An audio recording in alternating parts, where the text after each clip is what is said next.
This is the Fifth Estate winning headlines, your media police post. In this segment, we summarize some of the headlines that you might have missed this morning. But we also take a look at the political pieces that we call cartoons in this country. Today is the 20th of December, 2019, and I am 2J. I am 2. And I am GK, and in case you missed the headlines, here they are. Yeah. In the Star, WAIGURU, my big plans for Mount Kenya unity. Wow. In the Daily Nation, national schools lead race for top varsity courses. And in the Standard, Kenya's top schools.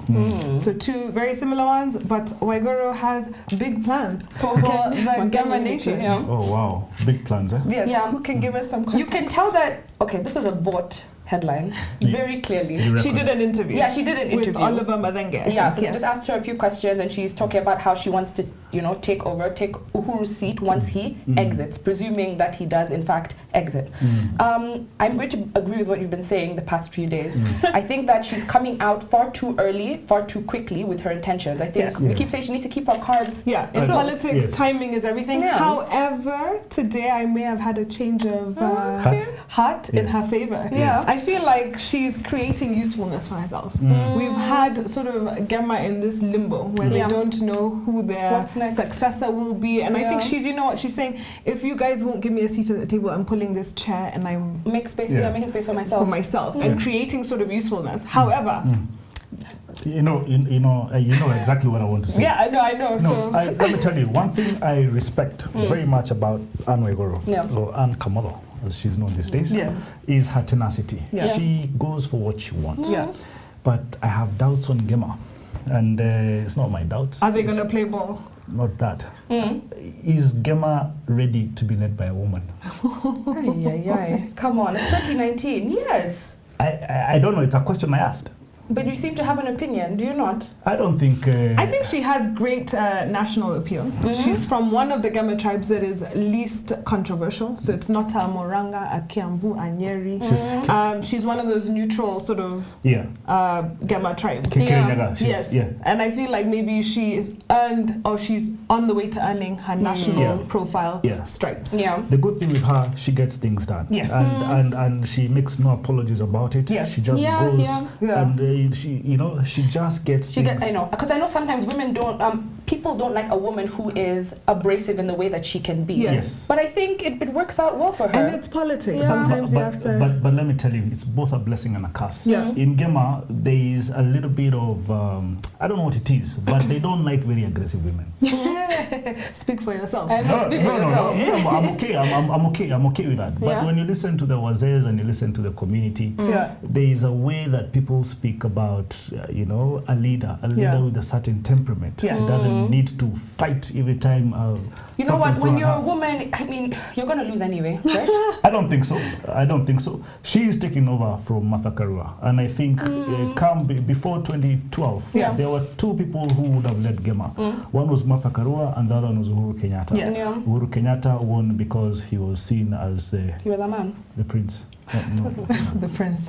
And I've seen that she has actually since told King Kaka that she will no longer take him to I think court. She took her advice. I think it was a wise move. It was looking bad for her. I think she took our advice. Well, we have a 3-part criteria that we use to break down the headlines. We ask ourselves, is it topical or speculative? Is it repetitive or groundbreaking? And is it effective or just plain lazy? It's an alright headline. So an alright. I like it. Oh, okay. Now you're best friends. Okay. In the Daily Nation and the Standard, I think we can take together. Yes. National schools are leading the race for top varsity schools. Yes. So basically, KCSE results came out, and national schools sort of took the most A's. Yes. So of the 627 A's that were out there, 495 were taken by the national schools. Yes. Kenya High had the highest number of A's. Then there was Kapsabet Boys, Alliance, sort of the biggies, the ones we've been talking about. Yes. However, there were no A grades for county schools. Yes. And interestingly, public schools in Taita Taveta, Kwale, and Kilifi did really well. Yes. Oh, fantastic. It's a good thing because this is a vote of confidence on public institutions, especially educational public institutions, and give credit to Magoha. What I would also want to see is a vote of confidence on other public institutions like hospitals. Okay. If there's a reason why now a parent would take their kids to a national school, but I don't know any reason for a man with money to take their children or their relative to a public hospital. health institution. Yeah, that's true. So the other sectors can look up to They can look up to education. Magoha. Maybe Magoha should be Minister of Education and Minister of Health. You want to make him the super minister? He can be super minister. Do we keep any of these two, or do we go with the star? Yeah, I think we go with the star as a winning headline, as much as It's a very topical, interesting. very true. So we toss it two. There you go. The star gives us, hey, oops. The star gives What us, is up today? It's Friday. the star gives us our winning headline. Yeah. Onto the political pieces that we call cartoons in this country, where we also have a three-part criteria that we use. We ask ourselves, is it humorous or dry? Is it satirical or pessimistic? And is it thoughtful or just plain lazy?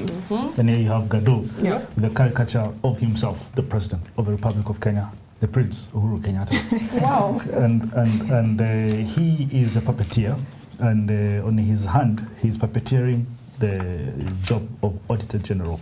Next to him, who does that look like anyway? I don't know, but they are saying, we think the BBI can always improve the mechanism. And the little guy that Gado draws, and we'll be ready to roll. I don't know what they're trying to say there. Okay, first of all, Gado has been having this thing the past couple of weeks where his cartoons Is always late. They're late. Yeah. So I think, as we were saying, these might be stock images. Maybe he drew this 3 weeks ago. He's already on holiday. He's in Mombasa, and he just, they're using the old ones. Because we know that Auditor General position is still vacant. It's still vacant. President is still to make But something. But it's not topical, because this was a topic of issue, I think, 2 weeks ago. About a week ago. Yeah. Maybe toss it Yes, on that account. I think so. Then we have Ozone. Yes, my favorite, yes, Magoha. And here Now he's your favorite? Now he's my favorite. Right. I like how he bullies people. And now he's holding out his scorecard. CS George Magoha, index number 00000XXX or 4Xs. Strictness A, compromise D+, focus A, charm E, total marks. Not known. Yeah. But the good thing here is Ozone has realized if you want to get it in this country, you must not compromise at all. Yeah. Second, Do you it by must force, have no charm at all. Yeah. You must be He feared. has an E grade for charm. Yeah, you must be feared. Yeah, and I think Everything's done. previously he's been depicted as a bull in a china shop. He's Yes. sort of Exactly. very aggressive, very abrasive Yes. in how he gets his stuff done, but he Yes. gets it done, and Exactly. that's what Yes. is important. I think it's a topical cartoon. I like it. Maybe we should think of Magoha as president. Hey. President wow. Magoha. How does that sound? Not so good. I'm not buying it. Next. So we park it. Yes, park it. Great. Victor Ndula. Victor Ndula. Very nice. Stories. And now you have, this is Ndula, and he's giving us the caricature of President of South Africa, Cyril Ramaphosa. Yeah. No, Kenyans like say Ramaphosa. It is Ramaphosa. All right. And next to him is the presidents of East Africa. First is Pierre Nkurunziza of Burundi, Uhuru Kenyatta of Kenya, President The cashew nut Magufuli. himself. Oh wow, you're gonna get in trouble. Of Tanzania, Emerson. Emerson Mnangagwa of Zimbabwe, Mangango. Mnangagwa, and then Yoweri Museveni of Uganda and Paul Kagame of Rwanda. Yeah. And They're reading a the newspaper? headline, yes, they're reading a newspaper, and the headline is impeached. Yeah, and one of them is holding the dictionary, Yeah. presumably looking up the word. Translate. What does this mean? What does impeached mean? Yes. And I think Possibly, can it happen to us? Yes. Yeah. And they keep thinking there is democracy is an African. Wow. I agree. Maybe democracy is overrated. Yeah, The definitely. moment you increase our counties, the more we get broke. I think this is a fantastic cartoon. I really liked it. I like it. Because it is, it's very, very like topical with Trump, with Yes. Waitito. Yes. It's Do you fantastic. think any of what happened to Trump can happen to about 4 of these guys? None. None of them? I feel our institutions are still a bit young. Yeah. Yes. Not quite where America has reached. America has a democracy that's over 200. Yeah, years Years old, old, true. yeah. And all of these guys, they're semi-dictators, These guys, they have full control of their politics. But necessary. It's necessary. Do we give it to the star or Ndula? I think we give it to What? Ndula. What You was forgot. that again? Which was Magoha. Magoha, My favorite guy, oh my goodness, what do you want? Magoha. Right. You already know he's been impeached. So what's he telling us? So I think we give it to Ozone. Yes. Yes. Star. Yes. What is our final thought? And now our final thought. Now, we have been discussing amongst ourselves what was Jesus' role on earth. Wow. But I don't want to go further. May I do the summary? Please. Yeah. So this week, in the run-up to Christmas, we've been looking at some of the myths, the long-held beliefs that we've had surrounding Christianity, Jesus Christ, where Christmas came from, and all that stuff. So Monday we asked, who are the real children of Israel and were they black? And we realized how a lot of what we know has been whitewashed. Jesus is often portrayed as a white man. We have also been allowed our faith and history to be distorted. But closer scrutiny of the Bible shows Africa being mentioned, Egypt, Ethiopia, and all these great places in Africa, and showing how such a special place it really was. And then on Tuesday, we looked at the slave Bible. Published specifically for Negro slaves in 1807. Its publishers set out to educate enslaved Negroes who were working in the Caribbean. And the key things about this Bible is that not only it contains selected parts that were removed. So it had less parts of the Old Testament. It removed about 90% of it, and half of the New Testament, and it only had 14 parts. It also removed the crucial story of Exodus, so that the slaves wouldn't revolt or rebel. On Wednesday, we explored the lineage of Jesus Christ. We looked at Judah, David, and Tamar, and their sins, and we saw how Christ's redemptive nature comes from being around sinners. And on Thursday, we looked at the origins, myths, and truths surrounding Christmas. We looked at why we celebrate it on the 25th, or maybe why it should be on other days, and why we started celebrating birthdays, even though it may not necessarily be very Christian. And today we ask, who was Jesus Christ? So I think most of us have our own ideas about who Jesus was. But what does the Bible actually say about him? And what does history say about him? What records indicate that Jesus actually existed? Was he the Messiah, or was he a radical revolutionary? Was he a hoax? Was he a person who was just a figment of imagination? So historians are very conflicted about the existence of Jesus Christ. But a majority of records indicate that there was a man living in the Roman province of Judea who preached a controversial message and then was killed for doing so. So history does indicate that such a man existed. But others, as a very small group, believe that there is something called the Christ myth theory. It argues that the story of Jesus is a piece of mythology, that there might have been a man who preached, but his story has been combined with that of a person we know as Paul. So he was a fictional character. So it's a mythological story, and they just like put together different characters and created this one man, Jesus. Another theory is that Christianity and Jesus was actually fabricated by the Roman government to pacify the poor. So this controversial argument claims that that the creation of Jesus was a sophisticated government propaganda tool used as a form of mind control to produce slaves that believed that God decreed their slavery. So we know that in the Bible they talk a lot about slavery. So if they convince the people that God said you should be slaves, they would be slaves. But what does the Bible actually say? So a lot of us know, I know you've been reading your Bible this week. The Gospels, right? Matthew, Mark, Luke, John were written while many eyewitnesses were alive for the event. So it proves that it actually did happen. And altogether, there were more than 100 prophecies in the Old Testament foretelling the coming of the Messiah. So I think the Bible is a very compelling, it has a compelling argument and a lot of truth to it that proves that Jesus did in fact exist. Fantastic. And you know what? As much as we can talk a lot about Christianity, but religious beliefs have social causes. They inspire hope and redemption, that there's something you can look forward to even when things are no good. So even just for that, it is useful, right? But Jesus is the central figure of Christianity and believed by Christians to be the Messiah, the Son of God and the second person in the Holy Trinity.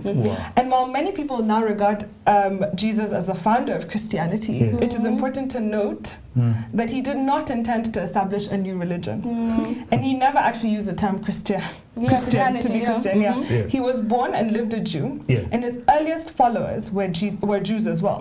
So Christianity emerged as a separate religion only in the centuries after Jesus' death, which I thought was interesting. So are we Jews?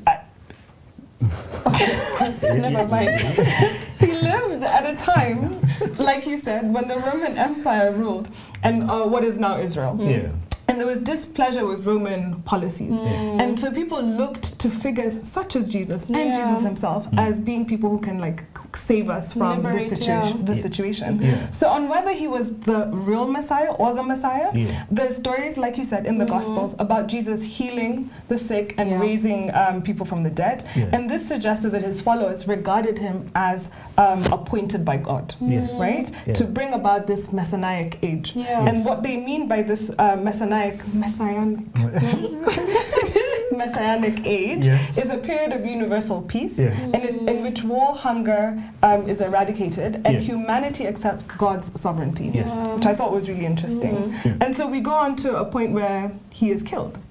And there's always this question of who killed Jesus. And a lot of the blame has been put on the Jews. So it says, according to the thing I read, the Roman governor said that they gave the execution order egged on by bloodthirsty Jews. But when Governor Pontius Pilate at the time washed his hands of Jesus' death, all the people, i.e. all the Jews in Jerusalem, responded, his blood be on us and on our children. And this was in Matthew 27:25. And this blood cry is a reason, or has been used as a reason to prejudice against Jews by Christians for all these years, centuries later, right?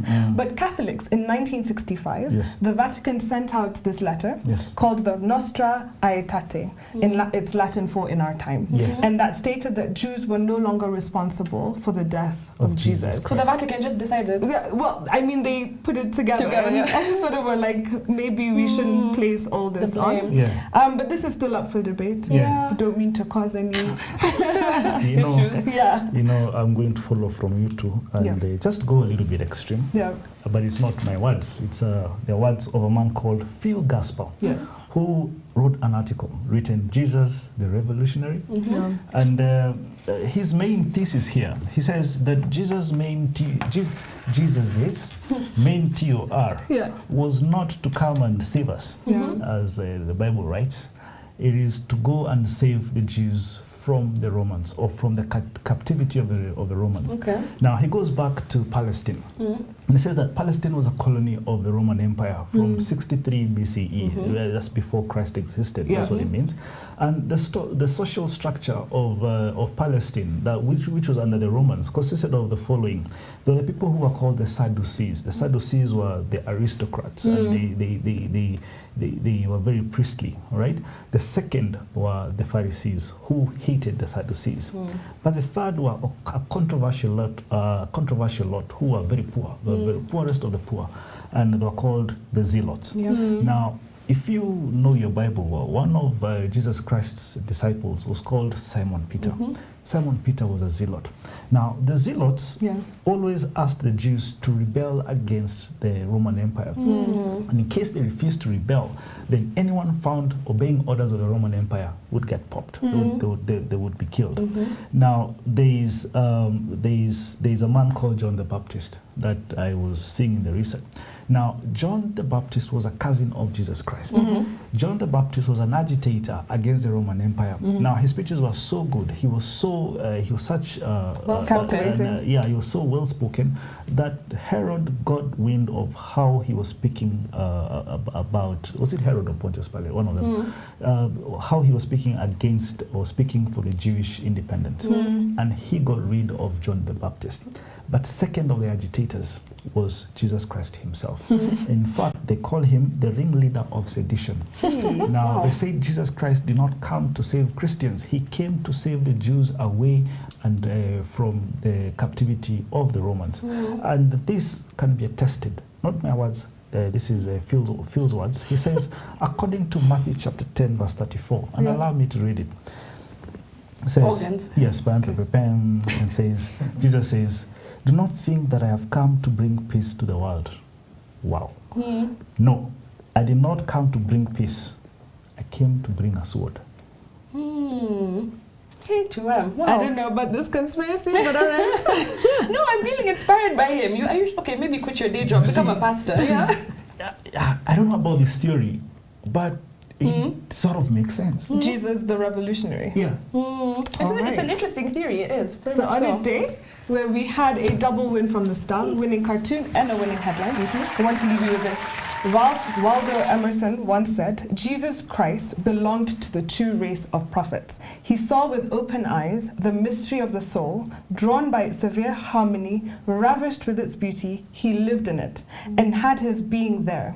And alone in history, he estimated the greatness of man. Please have a good weekend. Subscribe to our YouTube channel. Find us on TV or on GoTV, Pan Peter, and Startup.